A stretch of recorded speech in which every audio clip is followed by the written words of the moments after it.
আগামী 24শে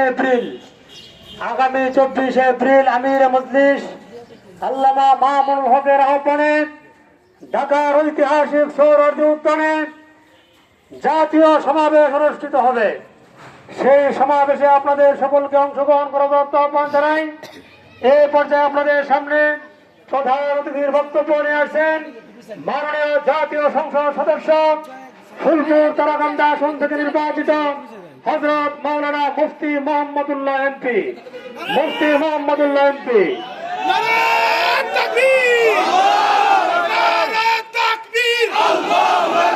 জনগণের কোন এমপি আছে? কোন এমপি আছে? এমপি সবাই আহমদুল্লাহ ভাইয়ের কিছু হলে আহমদুল্লাহ ভাইয়ের কিছু হলে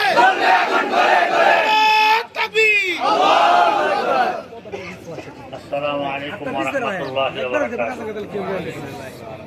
আজকের এই সমাবেশের সম্মানিত সভাপতি আমাদের বাংলাদেশ খেলাফত মজলিস ময়মনসিংহ জেলা এবং মহানগরের সকল নেতৃবৃন্দ উপস্থিত, আমাদের আশপাশের থানার নেতৃবৃন্দ উপস্থিত, এলাকার গণ্যমান্য ব্যক্তিবর্গ এবং সাধারণ জনসমাবেশের জনগণ, আল্লাহ পাকের দরবারে লাখো কোটি শুকরিয়া যে মহান আল্লাহ পাক আমাদেরকে আসরের নামাজের পরে মাগরিবের আগে জাতির একটা বড় ধরনের সমস্যা মোকাবেলা করতে আমাদেরকে উপস্থিত হওয়ার সুযোগ করে দিয়েছে। সেজন্য সকলে বলি আলহামদুলিল্লাহ। আমি সংক্ষিপ্ত 3টা কথা বলবো। একজন স্লোগান দিয়েছেন মোহাম্মদুল্লাহ ভাইয়ের কিছু হলে জ্বলবে আগুন ঘরে ঘরে। ইনশাল্লাহ আপনারা এই কথা বলবেন না। মোহাম্মদুল্লাহ কিছু করার মতো ব্যক্তি দুনিয়াতে কেউ নাই। মোহাম্মদুল্লাহরে কিছু করতে পারলে আরো অনেক আগে কিছু করে ফেলবে। অতএব মোহাম্মদুল্লাহকে নিয়ে চিন্তা আপনারা কেউ করবেন না। দোয়া করবেন মোহাম্মদুল্লাহকে, যে জনগণ ভোট দিয়ে যে জায়গায় বসাইছে, আগামী 5 বছরের জন্য সেই জনগণের হক আমি আদায় করতে পারি। আমি আসলে মূল বক্তব্য হলো আমাদের মাননীয় প্রধানমন্ত্রীর কাছে। মাননীয় প্রধানমন্ত্রী, আপনাকে লক্ষ্য করে বলছি, ভালো করে শুনুন। আপনি শহীদ জিয়াউর রহমানের সন্তান। আপনি এই দেশের সবচেয়ে বড় দেশ নেত্রী যাকে বলা হয়, আপনি খালেদা জিয়ার গর্বের সন্তান। খালেদা জিয়া বাংলাদেশের প্রত্যেকটা রাজনীতিবিদ এই দেশের মাটির সাথে গাদ্দারি করলেও আমাদের বেগম খালেদা জিয়া এই জমিনের সাথে গাদ্দারি করেন না। সেই গর্বের সন্তান আপনি। আপনার ডানে বামে সামনে পিছনে যারা আপনাকে বিভিন্ন মন্ত্র পড়ে এই 24-এর গণ অভ্যুত্থানকারী ছাত্রদের বিপক্ষে নেওয়ার ষড়যন্ত্র করছে, আপনি তাদেরকে চিহ্নিত করে তাদেরকে দূরে সরে রাখুন। 24-এর গণ অভ্যুত্থানের ছাত্রদেরকে ভুলে যাওয়ার সুযোগ আপনার আমার নাই। এদের আত্মত্যাগের বিনিময়ে আপনি লন্ডন থেকে বাংলাদেশে এসেছেন। এদের আত্মত্যাগের বিনিময়ে আমরা সংসদ পর্যন্ত গিয়েছি। এদের আত্মত্যাগের বিনিময়ে আপনারা 300 এমপি মন্ত্রী পেয়েছেন। এই সন্তানদের আত্মত্যাগকে যদি ভুলে যান তাহলে বাংলার জমি আপনাদেরকে ক্ষমা করবে না।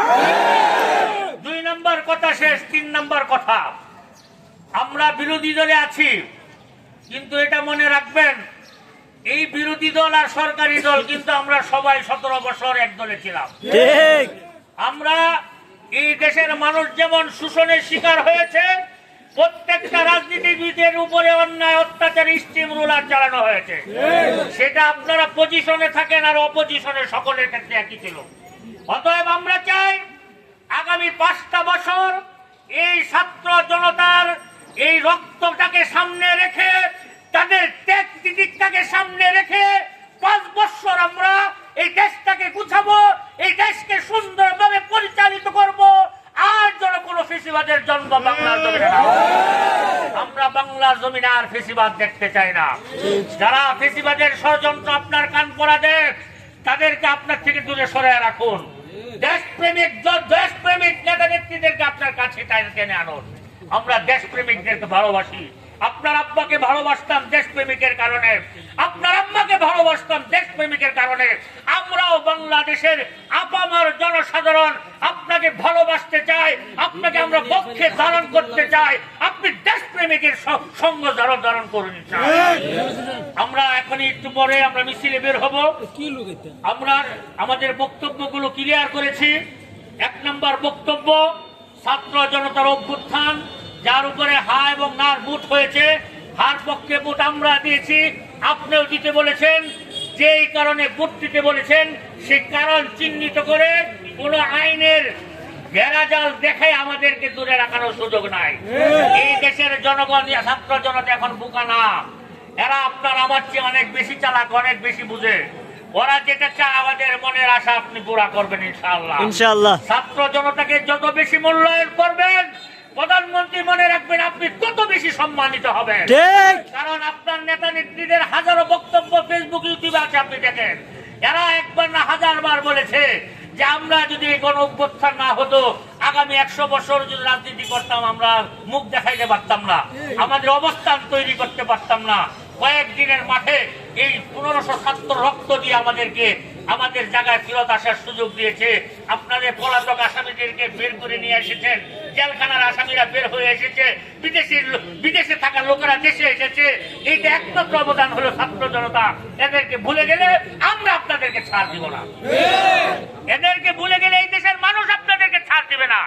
এই জন্য আসুন সকলে মিলে আমাদের যে গণ অভ্যুত্থানের যে স্পৃহা, যে স্পিরিট, এটা ধারণ করে, এটা বাস্তবায়ন করে আগামী বাংলাদেশ সাজায় এবং এই বাংলাদেশকে নতুন করে স্বপ্ন দেখায়, দুর্নীতিমুক্ত দেশ গড়ি, আইনের শাসন প্রতিষ্ঠা করে মানুষের মুখের হাসি ফিরে টানি, মজলুমদের পাশে দাঁড়ায়, আর যেন আগের মতো সাধারণ মানুষের উপর কেউ জুলুম করতে না পারে।